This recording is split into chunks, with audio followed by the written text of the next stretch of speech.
Hello everyone, welcome to अबीपीडिया। Cost accounting कर रहे हैं हम।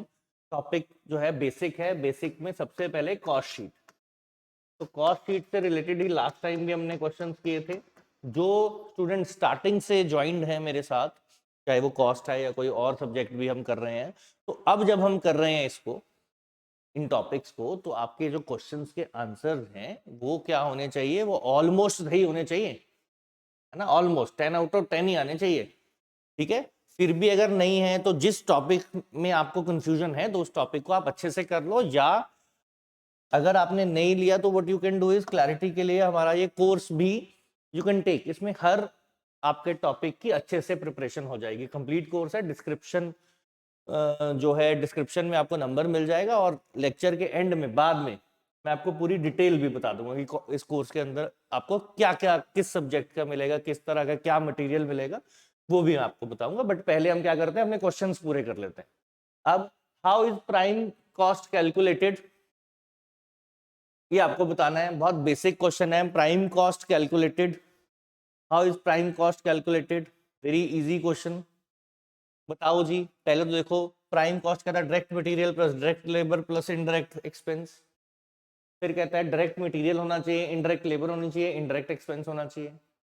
Indirect material, indirect labour, indirect expense होना चाहिए। Direct material, direct labour, direct expense होना चाहिए। इनमें से आपको चूज करना है कि ये प्राइम कॉस्ट क्या होती है कॉस्ट शीट में।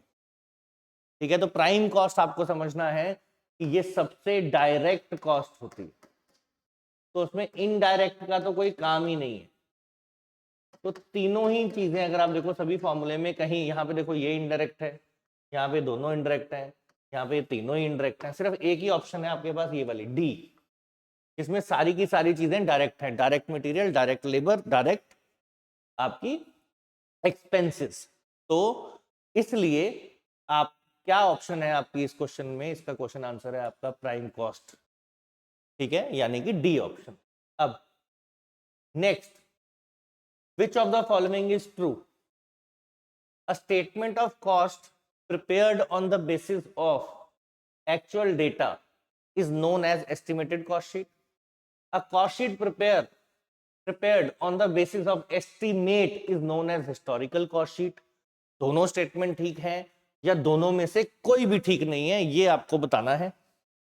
फटाफट से ध्यान से रीड करो इन इक्वेशंस को, और फिर मुझे बताओ कि कौन सी सही है, कौन सी गलत है, या इसमें से कौन सा ऑप्शन जो है दैट इज राइट। बोलो जी। देखो, पहली स्टेटमेंट क्या बोलती है? कहती है कि जो हम कॉस्ट शीट बनाते हैं, अब आपको पहले समझना है। पहला कहता है cost sheet, the statement of cost prepared on the basis of actual data. तो जो एक्चुअल डेटा पे हम बनाते हैं ना कॉस्ट, उसको कहते हैं हिस्टोरिकल कॉस्ट शीट। मतलब दोनों स्टेटमेंट फॉल्स है, इंटरचेंज कर दो। मींस एस्टिमेटेड कॉस्ट जो है वो यहां पे डाल दो, हिस्टोरिकल कॉस्ट जो है वो इस स्टेटमेंट में डाल दो, देन दोनों स्टेटमेंट सही हो जाएंगे। मींस अगर आप कॉस्ट शीट बना रहे हो एक्चुअल डेटा के बेस पे तो उसको हिस्टोरिकल कॉस्ट शीट कहेंगे, और अगर आप एस्टीमेट के बेस पे बना रहे हो तो इसको एस्टीमेटेड कॉस्ट शीट कहेंगे। ये आपको ध्यान रखना है। ठीक है। तो डेटा, तो इसलिए दोनों जो स्टेटमेंट्स लिखी हुई थी देवर नॉट ट्रू। अब आगे, which is true in regard of works cost. Works cost से रिलेटेड कौन सी बात सही लिखी हुई है? पहला आपको ऑप्शन दिया, cost sheet is equal to prime cost minus factory overhead. Second दिया है factory cost is equal to prime cost plus factory overhead. Third दिया है prime cost minus selling overheads plus production overhead. वो work cost होती है, ये work cost है। Prime cost plus administrative overhead plus distribution overhead. इनमें से कौन सा जो है वो वर्क कॉस्ट को सबसे अच्छे से डिफाइन कर रहा है, या उसका एग्जैक्ट फॉर्मूला है? तो आपको समझना है, वर्क कॉस्ट जो होती है वो फैक्ट्री की कॉस्ट होती है, उसके अंदर सेलिंग ओवरहेड का कोई काम नहीं होता, ना प्लस करना है ना माइनस करना है, कोई लेना देना ही नहीं है। कॉस्ट शीट कर रहे हैं तो पहले तो आपको समझना है कि कॉस्ट शीट कर रहे हैं तो सारे की सारी कॉस्ट क्या होगी? ऐड होगी, है ना। माइनस हो सकती है अगर कुछ रिवर्स फॉर्मूला हम यूज कर रहे हैं, अदरवाइज हम सीधा जाएंगे। तो प्राइम कॉस्ट सबसे पहली कॉस्ट होती है, प्राइम कॉस्ट के बाद आती है वर्क कॉस्ट, या वर्क कॉस्ट को हम फैक्ट्री कॉस्ट भी कहते हैं या प्रोडक्शन कॉस्ट भी कहते हैं, वो कोई दिक्कत नहीं। तो प्राइम कॉस्ट के अंदर अगर आप प्राइम कॉस्ट के बाद अगर आप वर्क कॉस्ट निकालना चाह रहे हैं प्राइम कॉस्ट को बेस रख करके, तो इसमें से माइनस कुछ नहीं होने वाला, जो होगा इसमें ऐड ही होगा, क्योंकि सबसे बेसिक कॉस्ट जो होती है वो प्राइम कॉस्ट होती है। तो आपका जो सेकंड ऑप्शन है factory cost plus prime cost is equal to factory cost, या इसको प्रोडक्शन ओवरहेड भी कह सकते हैं हम, या वर्क्स ओवरहेड भी कह सकते हैं, नाम कोई भी हो सकता है। लेकिन प्राइम कॉस्ट के अंदर जब आप फैक्ट्री ओवरहेड्स को ऐड कर दोगे तब आपकी जो है ये वर्क कॉस्ट या फैक्ट्री कॉस्ट आ जाएगी। तो इसमें ये पजल नहीं होना कि यहाँ पे फैक्ट्री कॉस्ट लिखा है तो ये ऑप्शन कैसे सही हो सकती है। वर्क कॉस्ट को प्रोडक्शन कॉस्ट भी कह सकते हैं और हम फैक्ट्री कॉस्ट भी कह सकते हैं, ठीक है। तो इसलिए जो ऑप्शन है वो है सही सेकेंड वाली, ठीक है। I hope it is clear. अब नेक्स्ट आ जाए क्वेश्चन पे। नेक्स्ट क्वेश्चन कहता है the advantage of preparing a cost sheet is are as follows.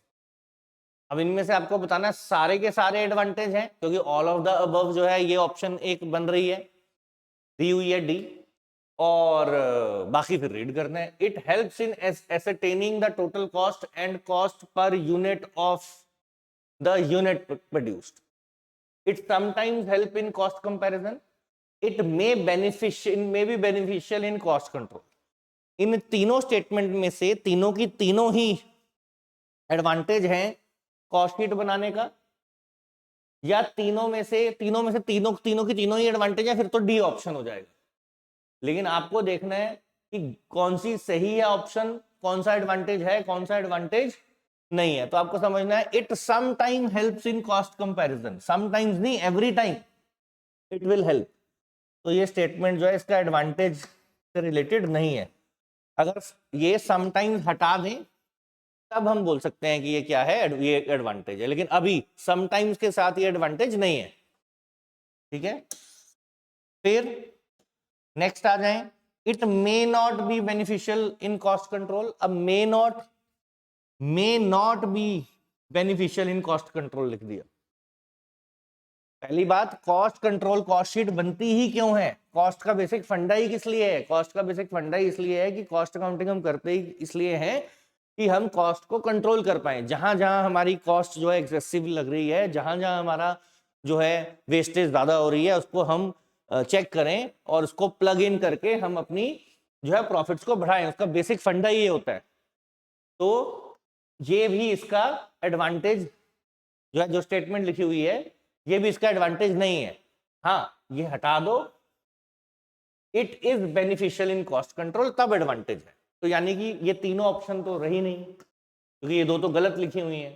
तो बचा ये, it helps in ascertaining the total cost and the cost per unit produced. Cost sheet जब हम बनाते हैं तो अल्टीमेटली सारी कॉस्ट हम ऐड करते चलते हैं, जितना खर्चा हो रहा है वो ऐड करते चलते हैं, और एंड में हमारे पास क्या बच जाता है, जितना भी हमारा टोटल कॉस्ट है वो आ जाती है। और उसी को अगर हम नंबर ऑफ यूनिट प्रोड्यूस से डिवाइड कर देंगे तो हमारा पर यूनिट जो है production, per unit production cost पे आ जाती है ना, पर यूनिट प्राइस पे आ जाती है, ठीक है जी। अब how is cost of production calculated, cost of production calculate कैसे करते हैं। कॉस्ट ऑफ प्रोडक्शन कैलकुलेट करने के लिए पहला फॉर्मूला दिया है, work cost minus administrative cost, administrative overhead.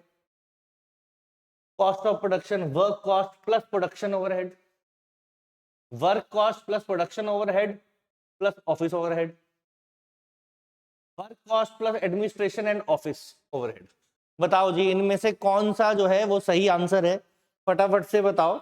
Let's see किसको मालूम है, किसको नहीं मालूम है, देखते हैं। आपका क्वेश्चन वेरी इजी, मुश्किल नहीं है। ध्यान से अगर आप देखोगे, देखो वर्क कॉस्ट हमने निकाल ली, तो वर्क कॉस्ट देखो ये तो ऑप्शन बिल्कुल ही नहीं है, क्योंकि वर्क कॉस्ट के अंदर ऑलरेडी प्रोडक्शन ओवरहेड तो पहले ही ऐड हुए होते हैं। ये भी नहीं हो सकता फॉर्मूला, ये दोनों तो हो ही नहीं सकते, बचे ये दोनों। मैंने आपको बोला था वर्क कॉस्ट जो है, देखो सीक्वेंस में प्राइम कॉस्ट पहले आती है, फिर वर्क कॉस्ट आती है, फिर आपकी अगर हम बात करें उसमें कॉस्ट शीट में फिर कॉस्ट ऑफ प्रोडक्शन आएगी। तो इसलिए इसलिए वर्क कॉस्ट के अंदर जो है, अगर हम ऑलरेडी देखो ये प्रोडक्शन ओवरहेड तो वर्क कॉस्ट के अंदर ऑलरेडी एडेड ही है, तो उसके अंदर क्या ऐड करना है, ऑफिस का खर्चा, एडमिनिस्ट्रेटिव और ऑफिस अगर ओवरहेड कोई है तो वो अगर उसमें ऐड करोगे, माइनस नहीं करना है, ठीक है, ऐड करना है, ऐड करेंगे तो कॉस्ट ऑफ प्रोडक्शन आ जाएगी, ठीक है। तो सबसे पहले क्या थी, प्राइम कॉस्ट। अगर हम एक बार देखें प्राइम कॉस्ट में क्या ऐड हो गया, प्राइम कॉस्ट में जब आई तो कैसे आया था, prime cost direct material, direct labour और वो सारा ऐड करके प्राइम कॉस्ट आई।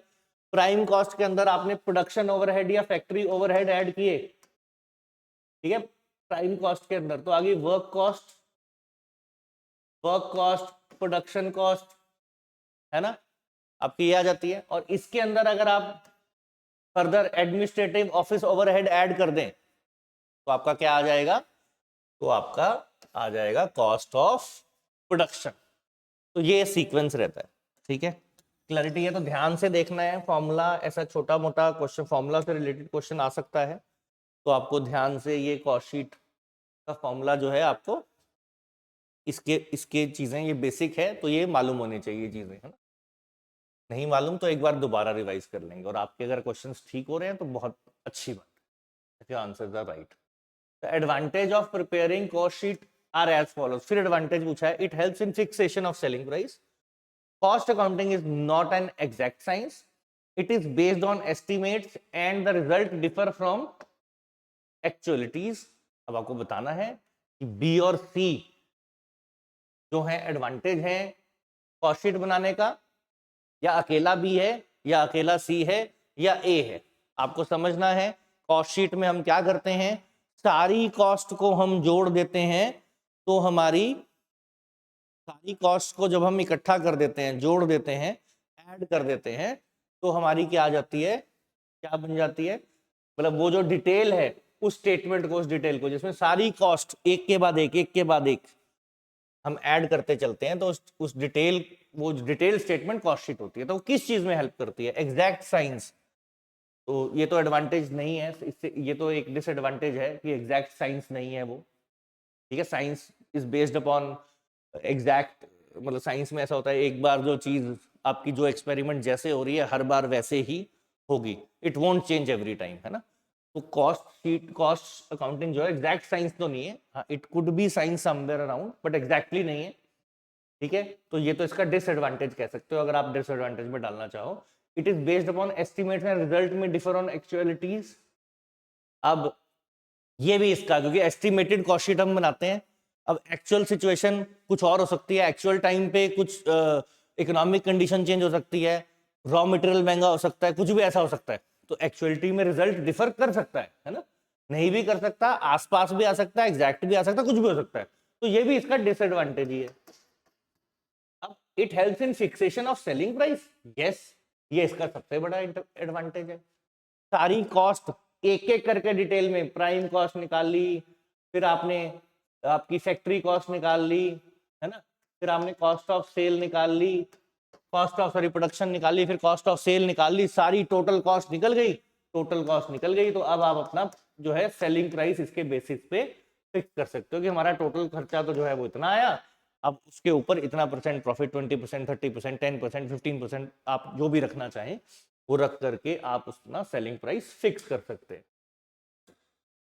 नेक्स्ट आपका क्वेश्चन, ये क्वेश्चन है आपका, which of the following is or are true regarding cost of sales.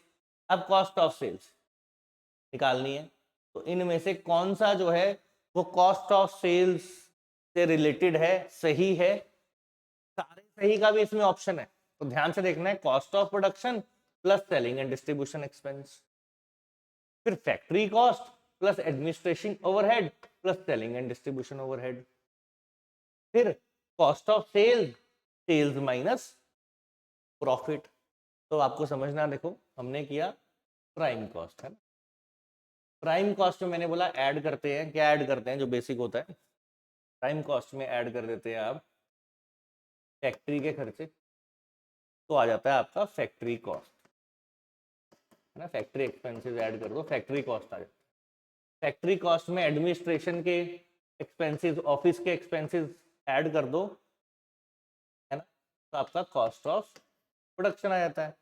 Cost of production में selling and distribution expenses add कर दो, तो आपका क्या आ जाता है, कॉस्ट ऑफ सेल्स आ जाता है। और इसके अंदर अगर आप प्रॉफिट ऐड कर दो तो आपकी सेल्स आ जाती है। तो इसके अकॉर्डिंग, सीक्वेंस के अकॉर्डिंग देखो कौन सा फॉर्मूला फिट बैठ रहा है। पहला देखें, cost of sales plus selling and distribution expenses, ये रखो, है ना, cost of production sorry plus selling and distribution expenses, ये रही, इनको ऐड करके कॉस्ट ऑफ सेल्स। तो पहले वाला तो ठीक है। फिर दूसरे वाले में देखो, factory cost plus administrative plus selling, तो भी कॉस्ट ऑफ सेल आ रहा है, तो दूसरा भी सही है। तीसरा देखो, cost of sales plus profit करते हैं तो सेल्स आ जाता है, तो सेल्स में से जब प्रॉफिट माइनस करेंगे तो कॉस्ट ऑफ सेल आ जाएगी, तो ये भी सही है। यानी कि all of the above is your right answer in this case. ये सारे के सारे ऑप्शंस जो हैं वो सही है। हमेशा ये सीक्वेंस याद रखना है। प्राइम कॉस्ट में फैक्ट्री एक्सपेंसेस जोड़ दिए तो फैक्ट्री कॉस्ट आ गई, फैक्ट्री कॉस्ट में एडमिनिस्ट्रेटिव एक्सपेंसेस जोड़ दिए तो कॉस्ट ऑफ प्रोडक्शन आ गई, उसके अंदर आपने सेलिंग एंड डिस्ट्रीब्यूशन एक्सपेंसेस जोड़ दिए तो कॉस्ट ऑफ सेल आ गई। कॉस्ट ऑफ सेल यानी कि कॉस्ट ऑफ सेल को आप टोटल कॉस्ट भी कह सकते हैं। अब इस टोटल कॉस्ट के अंदर आपने अगर प्रॉफिट जोड़ दिए तो आपकी क्या आ गई, सेल्स। तो अगर आपको ये सीक्वेंस क्लियर है तो फिर ऐसे ये फॉर्मूले वाले क्वेश्चन आप जो है आराम से कर सकते हैं। ऐसा किसी भी चीज का बेसिक फॉर्मूला वो पूछा जा सकता है आपसे, ठीक है। तो ये भी क्लियर हो गया आपको ऑलमोस्ट, है ना। कॉस्ट शीट से रिलेटेड हमने न्यूमेरिकल क्वेश्चंस तो ज्यादा आने के चांस, बहुत टफ आने के चांसेस नहीं है, बेसिक बेसिक से आएंगे जो मैं आपको करवा रहा हूँ, इसके ऐसे ऐसे ही नियर अबाउट ही क्वेश्चन आएंगे। तो ज्यादा इन डेप्थ या बहुत टेक्निकल या बहुत ज्यादा मुश्किल क्वेश्चंस में आपने नहीं जाना है। The good system of cost accounting serves management in following ways. Good system of cost accounting. पहला, costs are recorded and classified by various ways in order to provide information to management for control purposes. Cost accounting provides a detailed control of material by use of various techniques like fixation of stock level, EOQ, ABC analysis, etc. Availability of accurate cost data enables management to fix selling prices on its products. All of them. इनमें से कौन सी statement जो है सही है, कौन सी statement जो है वो सही नहीं है, कौन सा ऑप्शन जो है वो सही है। देखो पहला, cost are recorded and classified by various ways in order to provide information to management for control process. Cost का बेसिक काम ही ये है, अलग अलग तरीके से हम रिकॉर्ड करते हैं, है ना, इंफॉर्मेशन को, है ना, रिकॉर्ड करते हैं चीजों को, कॉस्टिंग को, और फिर मैनेजमेंट को इंफॉर्मेशन मिलती है ताकि वो कंट्रोल कर सके, है ना, कॉस्टिंग को, जितनी भी कॉस्ट है उसको कंट्रोल कर सके। तो पहली चीज तो एक गुड, अगर हमारा कॉस्ट अकाउंटिंग सिस्टम है तो उसका पहला ये पॉइंट तो उसमें होना ही चाहिए। अगर कॉस्ट अकाउंटिंग करके हम कंट्रोल ही ना कर पाए कॉस्ट को, फिर फायदा क्या। फिर cost accounting provide detail control material by using detail of material, है ना, detailed control of material. Material के ऊपर डिटेल एनालिसिस करके डिटेल कंट्रोल करते हैं हम, और उसके लिए वेरियस टेक्निक यूज कर सकती है। स्टॉक लेवल को फिक्स कर सकते हैं, इन्वेंट्री कंट्रोल बोलते हैं जिसको हम, ईओक्यू डिसाइड कर सकते हैं, economic order quantity, ABC analysis हो सकता है, ठीक है, एबीसी एनालिसिस भी होता है। तो ये सारा, इनमें से कुछ भी हम यूज कर सकते हैं, तो ये स्टेटमेंट जो है ये भी ट्रू है। फिर availability of accurate cost data enables manager in fixes, ये तो हमने किया ही है ना। सेलिंग प्राइस फिक्स, क्योंकि सारी डिटेल पता लग गई, कितना फैक्ट्री में खर्चा हो रहा है, कितना आपका डायरेक्ट है, कितना जो है फैक्ट्री में हो रहा है, कितना एडमिनिस्ट्रेशन से रिलेटेड है, कितना सेलिंग एंड डिस्ट्रीब्यूशन से रिलेटेड है। तो सारा अगर मेरे को खर्चा पता लग गया तो उसके बाद फिर मैं देख सकता हूँ कि मुझे कितना प्रॉफिट रखना है और क्या मुझे सेलिंग प्राइस जो है वो डिसाइड करना। तो all the above are benefits of a good cost system. अगर आप कॉस्ट सिस्टम लगा रहे हैं, कॉस्ट अकाउंटिंग कर रहे हैं, तो उसका अगर वो अच्छा है, एक्यूरेट है, एप्रोप्रिएट सिस्टम है, तो वो मैनेजमेंट को ये 3 फायदे देगा। तो आंसर जो है ऑल ऑफ द अबव हो गया। अब आ जाए, which of the following are limitations of cost accounting. पहला, expenses and income of purely financial nature are not recorded in the cost accounting while they are recorded in the financial accounts. Cost accounting system is applicable to manufacturer service unit only but not to trading concerns. Limitation बतानी है ध्यान से, ये limitation है या नहीं। It helps in preparation of quotations. या ए and B, चारों स्टेटमेंट्स को अच्छे से पढ़ो, फिर देखो इनमें से कौन सी स्टेटमेंट जो है वो उसका लिमिटेशन है कॉस्ट अकाउंटिंग का। पहला देखो, ये तो हमें मालूम ही है, expenses of income of purely financial nature he note होता है। फाइनेंशियल नेचर के जो है एक्सपेंसेस हैं वो ये रिकॉर्ड नहीं करती है कॉस्ट में, इनको इग्नोर करते हैं कॉस्ट में। पिछली क्लास में हमने पिछले लेक्चर में किया था, उसमें क्वेश्चंस भी थे उससे रिलेटेड, कौन से फाइनेंशियल वाले होते हैं, कौन से इंक्लूड करने हैं, कौन से नहीं इंक्लूड करने हैं, कौन से फाइनेंशियल है, कौन से कैसे, वो टाइप ऑफ एक्सपेंसेस हमने किए थे। अगर किसी ने नहीं देखा तो लास्ट वाला वीडियो देखिए तो क्लियर हो जाएगा। तो expenses and income of purely financial nature are not recorded. तो भाई अगर हम काम कर रहे हैं तो फाइनेंस भी तो अरेंज करना पड़ता है, फाइनेंस अरेंज करके खर्चा भी तो होता है। तो उससे रिलेटेड जो फाइनेंशियल नेचर के इनकम और एक्सपेंसेस हैं वो भी तो जो है वो इंक्लूड होने चाहिए ना। बट वो तो फाइनेंशियल अकाउंटिंग तो इंक्लूड करता है, लेकिन कॉस्ट अकाउंटिंग उसको इंक्लूड नहीं करता है, तो इसलिए ये एक लिमिटेशन है इसकी। फिर cost account is applicable to manufacturing and service unit only. Trading concern के लिए तो कोई फंडा ही नहीं है। ट्रेडिंग वाले क्या करते हैं, 20,000 का सामान लिया बना बनाया पीछे से और उस पर अपना प्रॉफिट जोड़ा, जीएसटी लगाया और आगे बेच दिए। तो इनका तो कॉस्ट अकाउंटिंग इनका तो कॉस्ट से रिलेटेड कॉस्ट शीट तो बनाने का इनको ज्यादा फायदा होता ही नहीं है, तो इनके लिए ये सर्विस अवेलेबल है ही नहीं। तो ये भी इसकी लिमिटेशन है कॉस्ट अकाउंटिंग की, कि भैया मैन्युफैक्चरिंग आपकी कंसर्न है तो अच्छी तरह, सर्विस यूनिट है फिर भी ठीक है, तो आप इसको यूज कर सकते हो इस टेक्निक को, कॉस्ट अकाउंटिंग को, वरना आप नहीं कर पाओगे। तो ये भी इसका लिमिटेशन हो गया, ठीक है। और ये तो कोटेशन बनाने में हेल्प करता है, ये इसका एडवांटेज है, लिमिटेशन तो नहीं है। तो इसलिए A and B both are the limitations of cost accounting. फिर आ जाए, depreciation of office equipment appliances is a part of work cost, selling overhead, distribution overhead, administrative overhead. Last lecture अगर आपने लगाया था तो आपको ये फटाफट से इसका आंसर दे देना चाहिए, ठीक है। और नहीं लगाया तो आप वो लेक्चर देख सकते हैं, आपका वो अच्छे से आपको क्लियर हो जाएगा उसमें कि कौन सा एक्सपेंस कहाँ पे जाता है, इसके बारे में आपको क्लैरिटी मिल जाएगी। तो इसका आंसर जो है वो क्या है, ऑफिस डेप्रिसिएशन, ऑफिस लिखा ही हुआ इक्विपमेंट, फिर वो कहाँ आएगा, ऑब्वियसली वो एक एडमिनिस्ट्रेटिव ओवरहेड है, ठीक है जी।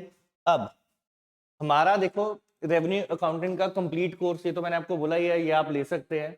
नंबर भी मैं आपको लिख देता हूँ, 783777365। ये डिटेल्ड कोर्स है, आपके हर सब्जेक्ट की, हर टॉपिक की अच्छे से तैयारी हो जाएगी। अभी अगर आपने नहीं इसको ऑप्ट किया है तो अब आप इसको ऑप्ट कर सकते हैं, आपकी अच्छे से तैयारी हो जाएगी। टेस्ट सीरीज भी हमारी है, उसके लिए भी आप जा सकते हैं। और अगर आप पंजाबी लैंग्वेज की भी तैयारी करना चाहें तो 500 रुपीज़ में जो है आप ये कोर्स ले सकते हैं। और ये नंबर्स हैं जिन पे आप कांटेक्ट कर सकते हैं, साइट पे भी कनेक्ट कर सकते हैं, कोई भी इंफॉर्मेशन से रिलेटेड चाहिए तो पंजाबी की भी आप तैयारी कर सकते हैं। और हमारी टेस्ट सीरीज में अगर आप देखोगे तो रेवेन्यू अकाउंटेंट की टेस्ट सीरीज है, 100 क्वेश्चंस होते हैं, मॉक टेस्ट भी हैं, फिर सब्जेक्ट वाइज भी उसमें टेस्ट हैं। तो ये भी आपकी 999 में अवेलेबल है। तो इनको आप जो है वो ऑप्ट कर सकते हैं अपनी एग्जाम की प्रिपरेशन के लिए। देखो थोड़ा मैं आपको कंप्लीट कोर्स के बारे में, देखो अगर आप देखोगे ये अवेलेबल है आपका 5000 रुपीज़ में, 138 जो है इसमें, ठीक है 138 देखो वीडियो लेक्चर्स हैं सब्जेक्ट वाइज। अगर आप देखो 95 टेस्ट हैं। पीडीएफ की बात करें तो 212 पीडीएफ हैं, 1207 आपके क्वेश्चंस हो जाते हैं। फिर आप जब ये वीडियो कोर्सेज ले रहे हैं, कोई भी आपको डाउट आएगा इस कोर्स में, है ना, कुछ भी, तो आप रिस्पेक्टिव फैकल्टी से आप पूछ भी सकते हैं जिस भी तरह का आपको डाउट है। तो ये आपका बहुत हेल्पफुल है। अगर आपने अभी प्रिपरेशन जो है आप कर रहे हैं, अगर आपको लगता है आप जो है इतना अभी अच्छे से नहीं कर पाए हैं, तो आप ये कोर्स ले लेंगे तो बहुत अच्छे से आपकी तैयारी हो जाएगी, और you can also you will fair well in your exam. और 5000 में अभी अवेलेबल है, नंबर्स मैंने आपको बता दिए पहले भी। फिर अगर आपको लगता है प्रिपरेशन आप जो है आपकी अच्छे है, तो आप उसको चेक कर सकते हैं। चेक करने के लिए you can go for test, अपनी टेस्ट सीरीज, अकाउंटेंसी है, कॉस्टिंग है, इकोनॉमिक्स है। देखो इतने बच्चे जो हैं ये अटेम्प्ट कर चुके हैं इन टेस्ट को, लिखा हुआ आपके सामने ही है ना। तो अगर आपको लगता है कि कंप्लीट कोर्स जो है उसकी आपको जरूरत नहीं है, तो आप ये टेस्ट सीरीज के लिए भी ऑप्ट कर सकते हैं। 999 में अवेलेबल है ये टेस्ट सीरीज, ठीक है, 999 में आपकी ये टेस्ट सीरीज अवेलेबल है। तो इससे भी आपकी प्रिपरेशन हो सकती है, आपकी मर्जी है, आप फुल कोर्स के लिए भी जा सकते हैं, इसके लिए भी जा सकते हैं, है ना। Objective is to you should fare well in your exam, है ना। आपके नंबर जितने अच्छे आएंगे तो उतना आप ही को बेनिफिट रहेगा। अब अगर आप लैंग्वेज की तैयारी करना चाहें, ये भी मैंने आपको बता दिया, एक दिन का फ्री ट्रायल भी है 500 रुपीज में, आप पंजाबी लैंग्वेज का प्रिपरेशन भी कर सकते हैं। तो आज के लिए हमारा टॉपिक जो था कॉस्ट अकाउंटिंग में बेसिक कॉस्ट शीट, उससे रिलेटेड अगर आपको कुछ पूछना हो तो वो आप कमेंट में डाल सकते हैं, ठीक है। और अगर आपको मतलब अभी तो हमने आज की है, हमने कॉस्ट अकाउंटिंग से क्वेश्चन, फिर नेक्स्ट लेक्चर में भी मैं कोई टॉपिक आपके लिए लाता रहूंगा। ऑलमोस्ट हमने सारे टॉपिक्स को तो टच कर लिया है, लेकिन बीच बीच में आपकी रिवीजन जो है टॉपिक वाइज फिर भी कराता रहूंगा, या मिक्स क्वेश्चंस भी हम करते रहेंगे, सो दैट आपकी प्रिपरेशन ट्रैक पे रहे। अब आज के लिए thank you very much. Next class में फिर हम मिलते हैं।